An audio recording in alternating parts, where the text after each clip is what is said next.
సమస్యలు ఏమైనా ఉన్నాయా? ఇంట్లో ఇబ్బందులు ఉంటాయి. నేను చెప్పేది ఈదులో ఇబ్బందులు, కుళాయిలు, లైట్లు, నీళ్ళు లేవా?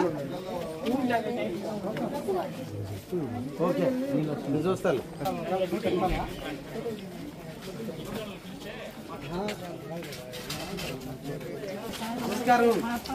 ఈరోజు కావలపట్టణంలోని 35వ వార్డులో ఇంటింటికి ఎమ్మెల్యే కార్యక్రమంలో భాగంగా 35వ వార్డుని సందర్శించడం జరిగింది. ప్రజా సమస్యలు తెలుసుకోవాలి, ఆ సమస్యలన్నింటినీ కూడా త్వరితగతిన పరిష్కరించాలనే దృఢ సంకల్పంతో ఈ కార్యక్రమానికి నాంది పలికాం. ఇందులో భాగంగా శానిటేషన్ వ్యవస్థ, డ్రింకింగ్ వాటర్ వ్యవస్థ, సిమెంట్ రోడ్లు, వీధి దీపాలు, వీటి మీద ఈరోజు ఈ డ్రైవ్ని చేయటం కూడా జరుగుతుంది. అయితే వీటి మీద డ్రైవ్ చేసే టైంలో ప్రజలకు సంబంధించినటువంటి వ్యక్తిగత విషయాలైనటువంటి పెన్షన్లు, రేషన్ కార్డులు, ఆరోగ్య సమస్యలు ఎక్కువగా ఈ ప్రాంతాల్లో ఉన్నాయి.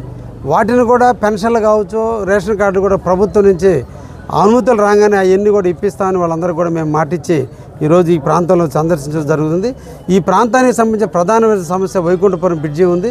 ప్రజలందరూ కూడా ఆ బ్రిడ్జిని అడుగుతున్నారు. అతి తొందరలో ఆ బ్రిడ్జి కూడా పూర్తి చేస్తామని కూడా వాళ్ళందరూ కూడా మాటిస్తున్నాం.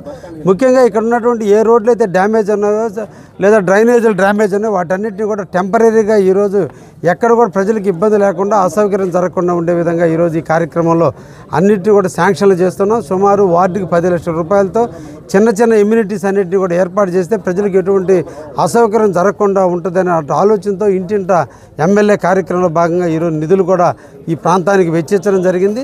ఇది ఒక మంచి కార్యక్రమం. ఈ సందర్భంగా ప్రజలందరినీ కూడా కోరుకుంటున్నాం, మీరు స్వచ్ఛందంగా రండి, రాజకీయాలు పక్కన పెట్టండి. ఎలక్షన్స్ అయిపోయినాయి కాబట్టి ఇప్పుడు ఏమి చేసేది, ఎమ్మెల్యేగా నా బాధ్యత. మీరందరూ ఓట్లేసి గెలిపించారు, మీరు ఆదరించారు, అభిమానించారు, ఫ్రంట్ ప్రభుత్వానికి ఘనమైన మెజార్టీ ఇచ్చారు. కాబట్టి ఈ ప్రాంతానికి అభివృద్ధి చేసే లక్ష్యంగా మేము ముందుకు వస్తున్నాం. తప్పకుండా మీ ప్రాంత సమస్యలన్నీ కూడా మా దృష్టికి తీసుకురానని చెప్పి ప్రజానికి కూడా తెలియజేస్తున్నాం. వారి నుంచి కూడా మంచి స్పందన వస్తుంది. అందరూ సాధారణంగా ఆహ్వానిస్తున్నారు. వాళ్ళ సమస్యలు కుటుంబ సభ్యుడికి చెప్పినట్టుగా చెప్పుకుంటున్నారు. తప్పకుండా వాళ్ళ సమస్యలన్నీ పరిష్కారం అయ్యే దిశగా కూడా నేను కూడా ప్రయత్నం చేస్తున్నానని కూడా ఈ సందర్భంగా తెలియజేస్తున్నాను. మాటలు రావు, ఏం కావాలి నీకు?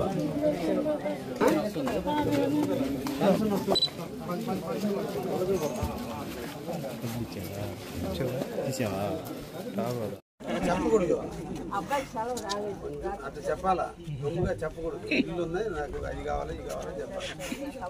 మీకు ఇంటానికి రోడ్డు వేపిద్దాం, నీకు కరెంటు స్తంభం తొందరలో లేపిస్తా. ఓకే, వసంతో నోట్ చేసుకోవాలి. ఓకే అమ్మా, సంతోషం. ఎప్పుడు నవ్వుతూనే ఉండు అంతే. ఎవరు కొత్త పెన్షన్లు, నేను ఫోన్ నెంబర్ నేను చేస్తాను. కొత్త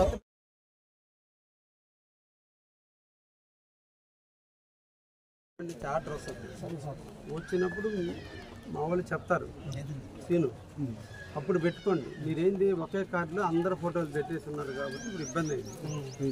ఒక భర్త భార్య వాళ్ళ పిల్లలే పెట్టుకుంటే మీకు అన్ని పథకాలు వస్తాయి.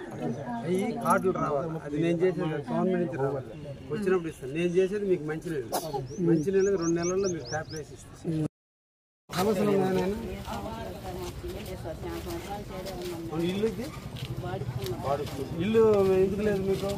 ఆన్లైన్ రాలే కదా, అది జగనన్న దాంట్లో ఏమైనా వచ్చిందా?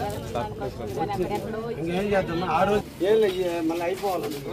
నోట్ చేసుకుంది, ఈ ప్యాచ్ కంప్లీట్ చేసి మనం వేసేటప్పుడు అవునవును సమస్యలు చెప్తారు. నమస్తే తల్లి, బాగున్నారా? తమ్ముడు ఇంట్లో సమస్యలు వద్దులే, ఇంట్లో సమస్యలు ఇంట్లో ఉంటే పర్సనల్గా మాట్లాడు. ఏనా కాలనీ కాదు.